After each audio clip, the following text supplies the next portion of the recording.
오늘 아침에 그런 생각이 불현듯 들었습니다.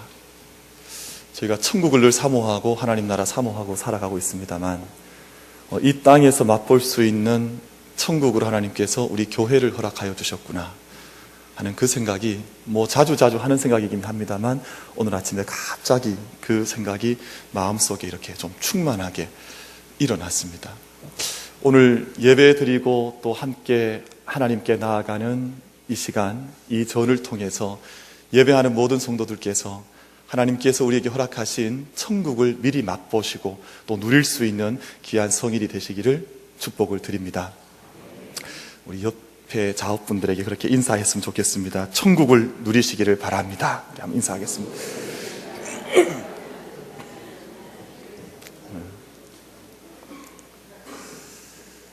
천국을 좀 밋밋하게 누리시는 것 같아요. 천국을 좀 뜨겁게 누리셔야 되는데 좀 뜨겁게 누리셔야 되죠. 저희가 오늘 주일 지내시는 동안에 그 천국, 그 기쁨, 그 영광, 그 은혜, 주의 전을 통해서 또 예배를 통해서 성도의 교제를 통해서 마음껏 누리시는 은혜가 우리 모두에게 있게 되기를 다시 한번 축복을 드리겠습니다.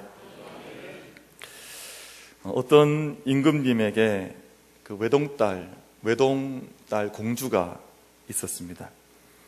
어느 날 이 임금님의 외동딸이 큰 병이 나서 시름시름 앓더니 자리에 눕게 되었습니다.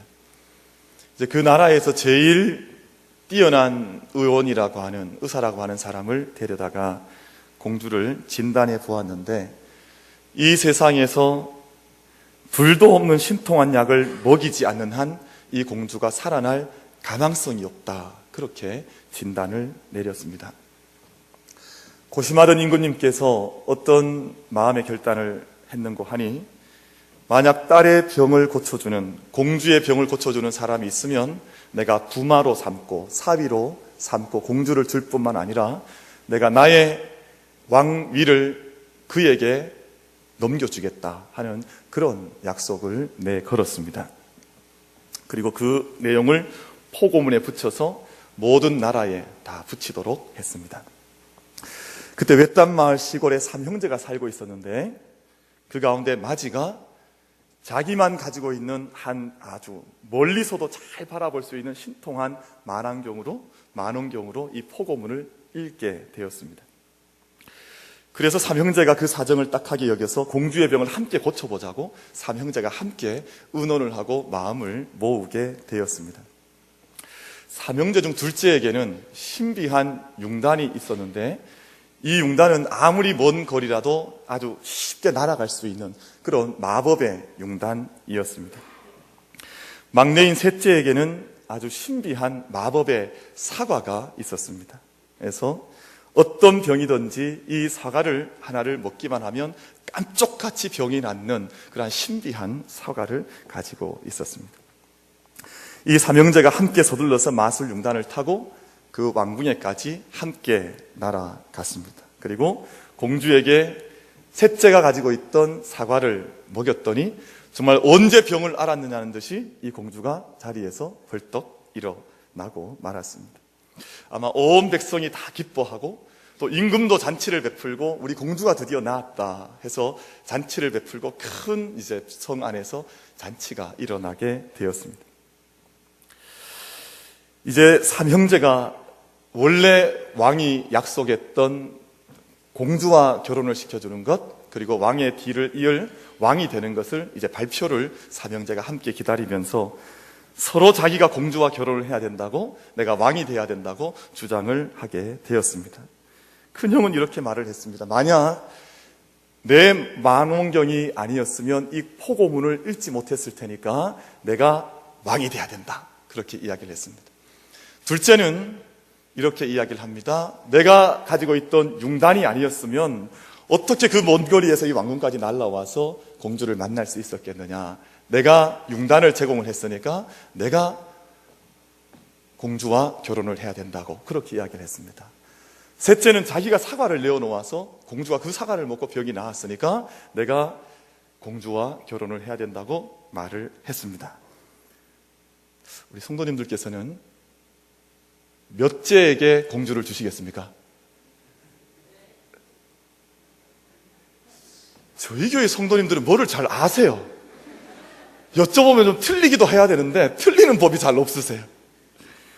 드디어 임금님이 사위가 될 사람을 발표를 하는데 바로 마술 사과를 내어놓았던 셋째에게 내가 공주를 주겠다 발표를 했습니다. 그 이유를 설명을 하기를, 공주를 치료한 뒤에도 만환경은 그대로 남아있는 것이요, 또 둘째가 타고 왔던 융단도 그대로 남아있는 것이지만 셋째가 내어놓았던 사과는 공주가 다 먹어버렸기 때문에 이것은 더 이상 세상 가운데서 남아있는 것도 아니고 찾을 수도 없기에 자기의 모든 것을 다 내어놓은 이 셋째에게 공주를 주어야 한다, 그렇게 발표를 하게 되었습니다. 오늘 저희가 읽은 이 본문 말씀을 보면 예루살렘으로부터 3km 떨어져 있던 베단이라고 하는 동네에서 일어났던 한센병 환자였던 시몬의 집에서 주님께서 식사하시고 계실 때 일어났던 한 사건이 기록이 되어져 있습니다. 한 여인이 매우 값진 순전한 나드 한 향유 옥합을 가져다가 그 옥합을 깨뜨리고 그 안에 들어있던 순전한 나드 향유를 예수님의 머리에 다 쏟아 부었던 사건, 그 이야기가 본문에 기록이 되어져 있습니다.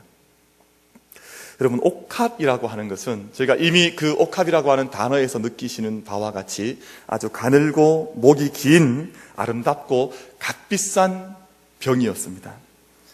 그 옥합이라고 하는 것은 아무거나 담는, 아무 물질이나 담는, 아무 액체나 담는 그러한 그릇이 아니라 값비싼 향유만을 담아서 보관하는 아주 값진 병이었습니다. 목이 긴 옥합을 기울여서 향유를 따로 따고 본문에서 말씀하지 않고 그 옥합을 아예 깨뜨려 버려서 예수님에게 그 향유를 부었다라고 말씀을 하고 있습니다. 옥합을 아예 깨뜨렸다고 하는 것은 처음부터 향유를 한 방울도 남기지 않고 이 값비싼 향유를 주님께 다 부어드려야 되겠다고 작정을 한 채 그 병을 깨뜨렸다고 하는 것을 짐작을 하게 합니다. 자신이 가진 모든 것을 다 부어드리고자 했던 마음을 읽어볼 수 있게 하는 대목입니다. 그런데 옥합도 옥합이지만 더 중요한 것은 나드 향유였습니다. 나드 향유라고 하는 것은 인도가 원산지인 뿌리 식물로부터 추출한 진귀한 향유였습니다. 본문 5절 말씀을 보면 그 향유의 값이 300데나리온 이상의 값을 하고 있었다, 그렇게 시사를 하고 있습니다. 노동자 하루의 임금이, 우리가 일반적으로 열심히 일해서 땀 흘려서 노동자가 일하는 하루의 임금 삭시 한 데나리온이라고 했기 때문에 300데나리온이라고 하는 값은 성일만 빼고 안식일만 빼고 1년 내내 일해야 얻을 수 있는 아주 많은 양의 아주 큰 값의, 큰 몫의 돈이 바로 300데나리온 향유 한 병의 값이었던 것을 알 수가 있습니다. 다시 말하면 한 가정이, 우리 건실하게 일하는 한 평균 가장이 1년 내내 일해서 모을 수 있는 그 돈과 바꿀 수 있을 만큼의 값을 가진 향유를 이 여인이 깨뜨렸다고 말을 하고 있습니다. 이 여인의 모습이 주변 사람들에게 충격을 주었습니다. 향유를 예수님의 머리에 쏟아 부은 것을 보면서 주변의 사람들이 다 어처구니 없는 일이 일어났다, 정말 어떻게 이런 엉뚱한 일이 이곳에서 일어났는가, 다 혀를 차고 마음에 탄식을 했던 것 같습니다. 그래서 4절과 5절 말씀을 보면 어떤 사람들은 화를 냈다 그랬습니다. 화를 내면서 어떻게 이 비싼 향유를 허비하며 어떻게 수많은 가난한 사람들을 도울 수 있는 이 값비싼 향유를 한꺼번에 쏟아부어리고 말았느냐, 그렇게 화를 내고 분노했다고 본문이 가르쳐주고 있습니다. 원래 6월절 명절이 되면, 저희도 이제 이번 주간에 명절을 맞이하게 됩니다만, 명절이 되면 이스라엘 사람들은 가난한 사람들에게 선물을 전하는 습관이 있었습니다. 지금도 서구 사람들은 중요한 명절 때가 되면 자기에게 늘 도움을 주었던 가까운 사람들에게 선물을 나누어주는 그러한 전통을 가지고 있습니다. 그래서 아파트를 늘 청소하시던 분이시라든지, 늘 나의 머리를 깎아주는 분이라든지, 아니면 나를 위해서 늘 헌신했던, 예배를 잘 섬겨주셨던 분이라든지, 그런 분들을 위해서 작고 큰 의미 있는 선물을 준비해서 늘 나누는 전통을 서구 사람들은 가지고 있는데, 당시 6월절에도 마찬가지였습니다. 우리 하나님께서 모세를 통해서 주셨던 유월절 규례에 의하면 늘 좋은 떡과 좋은 고기와 양식을 준비해서 주변의 모든 사람들, 심지어는 노예들까지도 함께 그 떡과 음식을 나누도록 하는 그러한 전통이 이미 수천 년 거쳐오는 전통이 유월절 전통 속에 들어가 있었습니다. 그러니 일반적인 관점에서 보자면 한 가정을 1년 동안 먹여 살릴 수 있는 값비싼 향유를 한순간에 다 쏟아버리고 만 것은 사람들을 화나게 하고 분노하게 하고 이해할 수 없게 하는 어처구니 없는 일로 다가올 수밖에 없었습니다.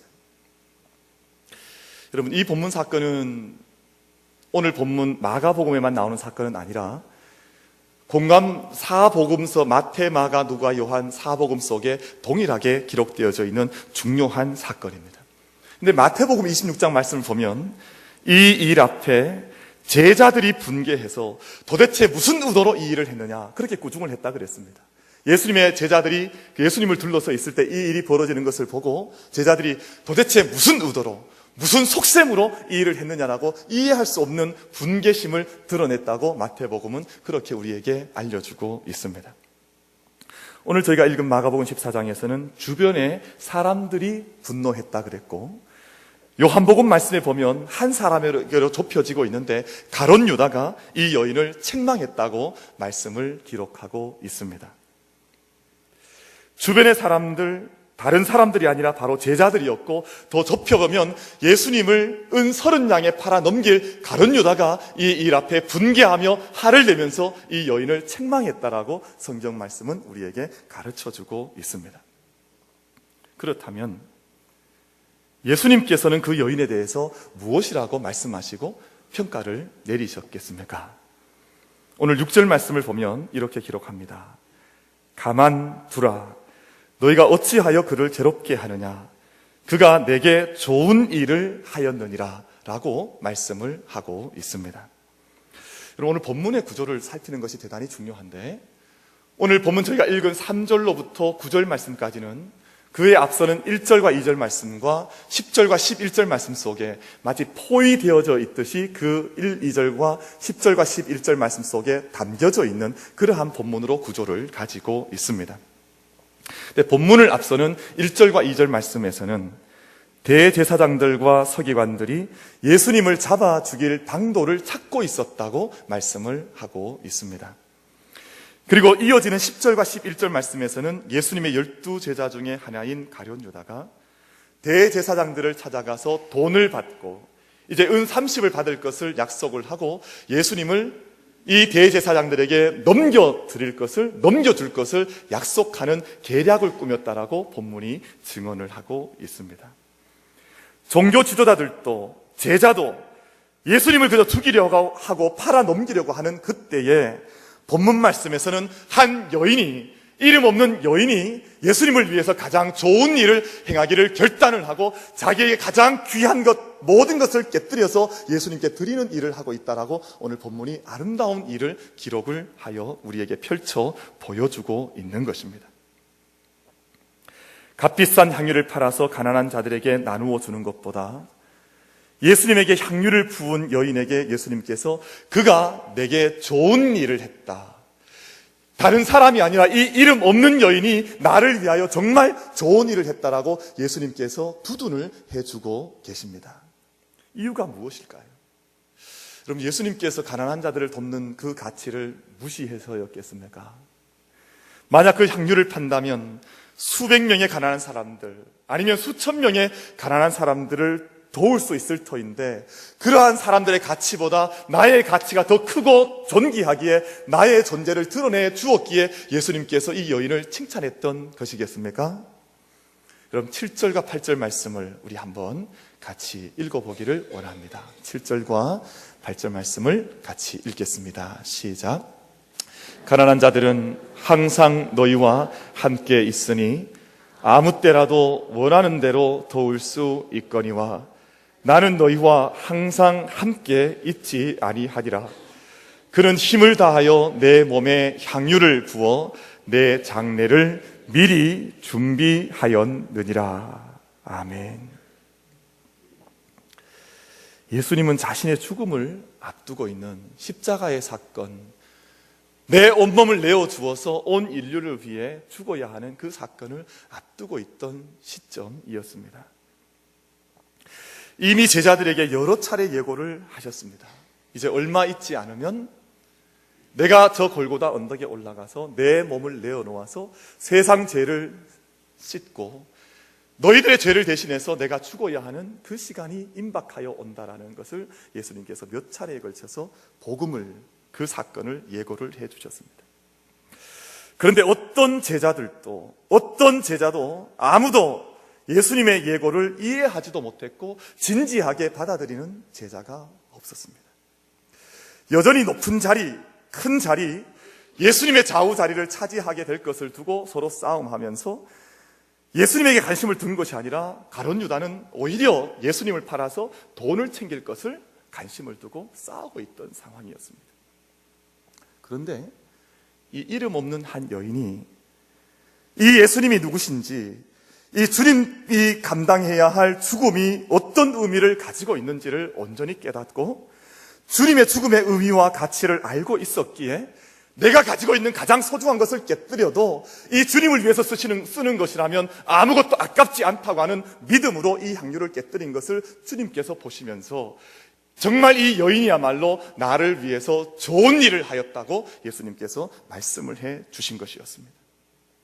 그러기에 300데나리온이 아니라 3000데나리온을 쓰든 3만 데나리온을 쓰든 예수님께서 이루어 주실 그 귀한 일을 위해서라면 이 세상의 어떤 물질도, 이 세상이 귀하다고 여기는 어떤 것도 예수님의 가치에 비하면 아무것도 아니라고 하는 것을, 복음의 의미를 이 여인이 예수님 앞에서 나타내 주었던 것입니다. 여러분, 예수님께서 가난한 자들을 물리치셨겠습니까? 가난한 자들은 이 세상 가운데 한 번도 이 땅 가운데서 끊어진 적이 없습니다. 이 세상 어떤 역사 속에서 가난한 자들이 없었던 적이 없지 않습니까?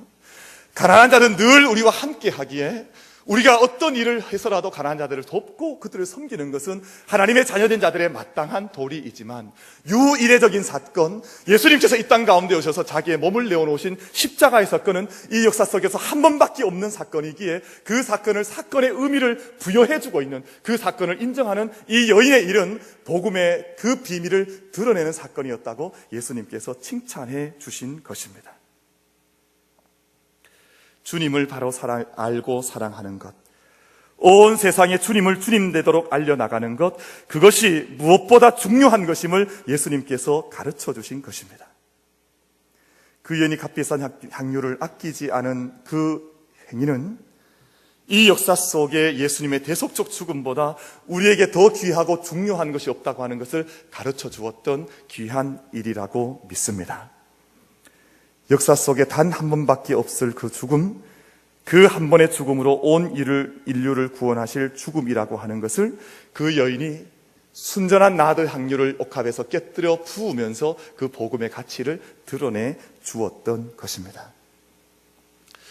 그런데 오늘 본문 말씀 누가복음 14장에서는 그 여인이 이름 없는 여인으로 나오지만 요한복음에서는 이 여인의 이름을 가르쳐 주고 있습니다. 이 여인이 바로 나사로의 누이였고 마르다의 동생이었던 마리아라고 밝혀주고 있습니다.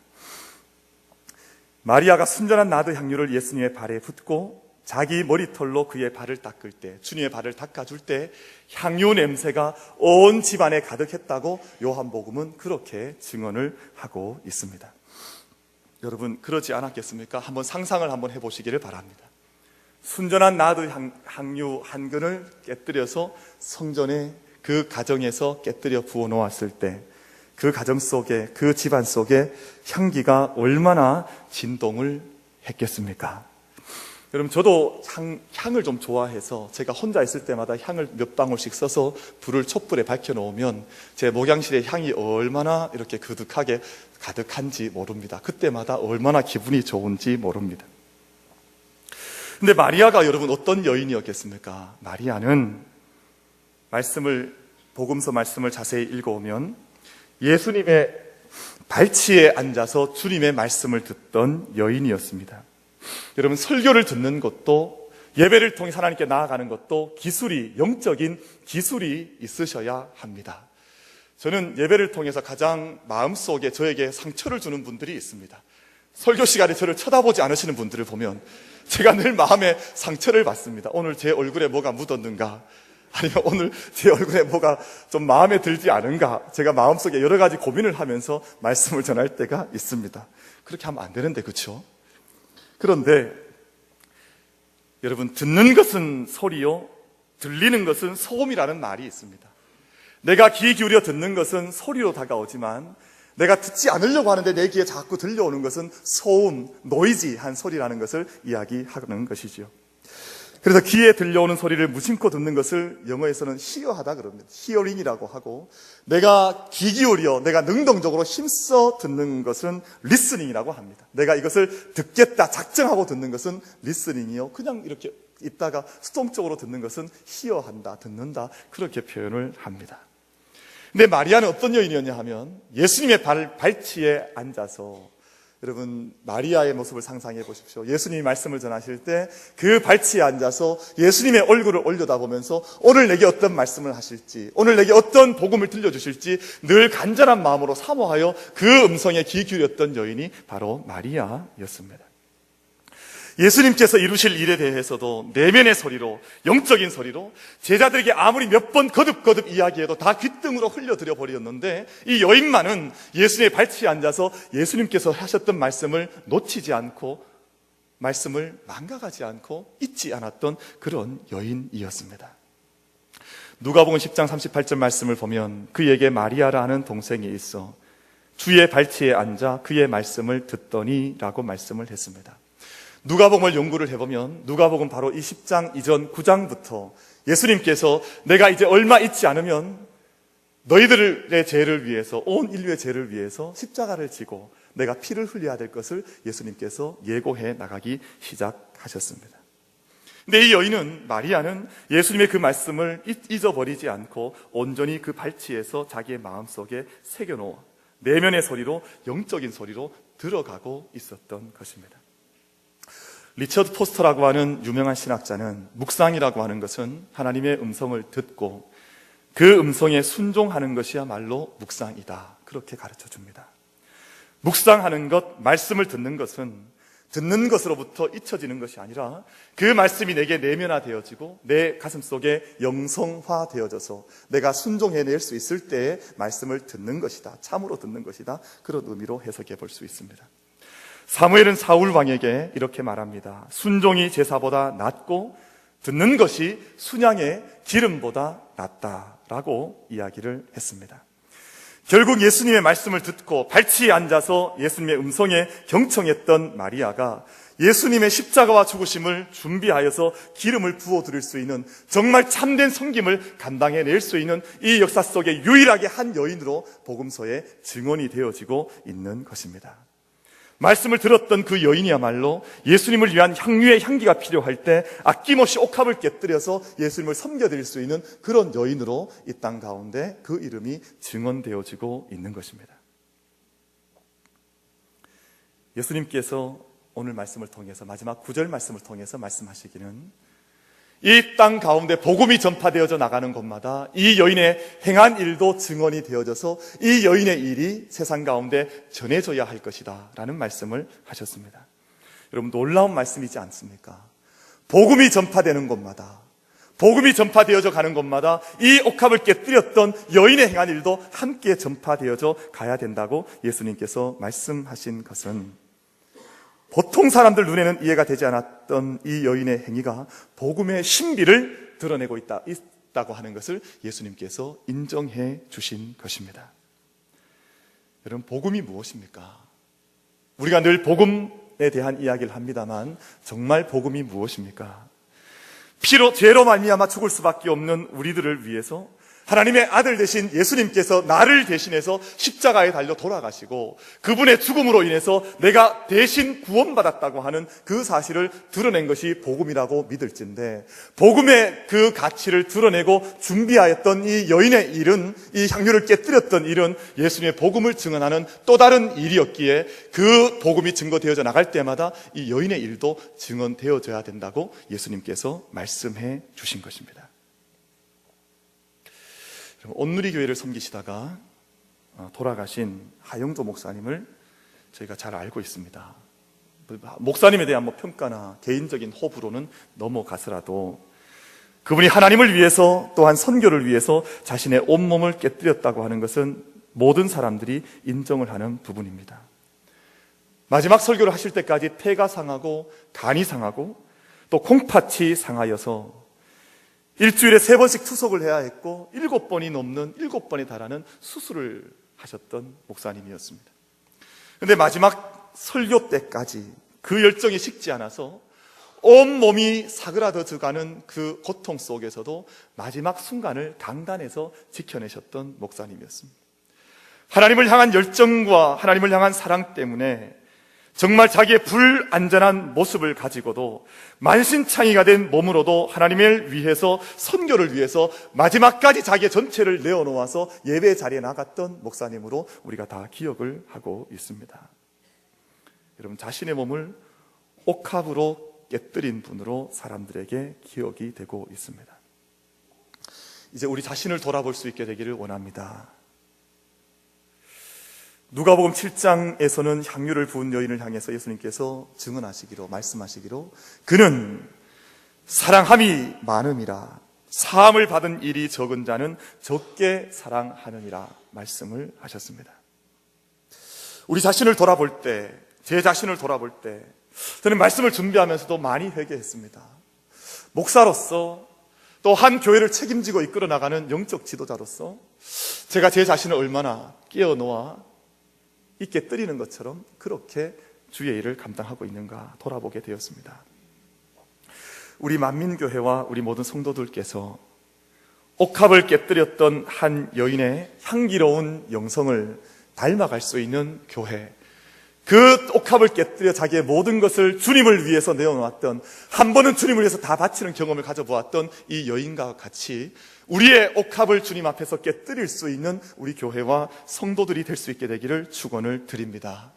여러분, 그러면 정말 우리 교회 안에 언제라도, 언제 들어온다 할지라도 향기가 가득한 교회가 되지 않겠습니까?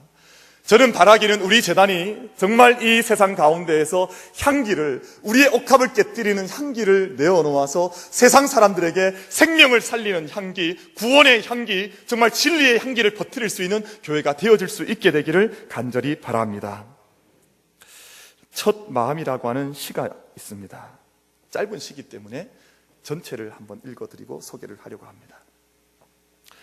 한 번은 다 바치고 다시 겨울나무로 서 있는 벗들에게 저마다 지닌 상처 깊은 곳에 밝은 빛이 숨어 있다. 첫 마음을 잃지 말자. 그리고 성공하자. 참혹하게 아름다운 우리 첫 마음으로. 저도 신학교를 처음 들어갈 때는 제 마음과 삶을 온 송두리째 주님께 드리겠노라 결단했던 적이 참 많이 있었습니다. 근데 많은 시간들이 지나고 해가 거듭되고 시간이 갈수록 점점 더 제 자신에게 더 집중되어지는 제 눈을 발견할 때가 많이 있습니다. 그러나 하나님을 위해서 우리가 주님 앞에서 우리를 깨뜨리는 경험을 하지 못하면 우리가 하나님의 참된 향기로운 공동체를 이루어갈 수 없다고 하는 것을 이 말씀을 통해서 다시 한번 깨닫게 되었습니다. 우리가 이 믿음으로 주님 앞에 자기의 가장 귀한 것을 깨뜨리는 이 믿음으로 교회를 섬기고 하나님 나라를 섬기고 우리 가족을 섬기고 우리의 일터를 섬기고 우리의 이웃을 섬겨 나갈 때 하나님께서 우리 교회와 성도들로 하여금 이 세상 가운데, 이 세상에 악취나는 세상 가운데에서 참으로 생명을 살릴 수 있는 향기를, 나의 향보다 더 순전한 영혼의 향기를 이 땅 가운데 드러낼 수 있도록 하나님께서 우리를 쓰실 줄로 믿습니다. 오늘 1월 첫 주 마지막 주 예배를 드리는 사랑하는 우리 만민교회 성도님들을 통해서 이 세상 가운데 또 우리에게 다가온 명절을 통해서 만나게 될 가족들 가운데 믿음의 향기요, 예수 그리스도의 향기를 발할 수 있는 귀한 명절의 주간이 되어지기를 주님의 이름으로 축복을 드리겠습니다.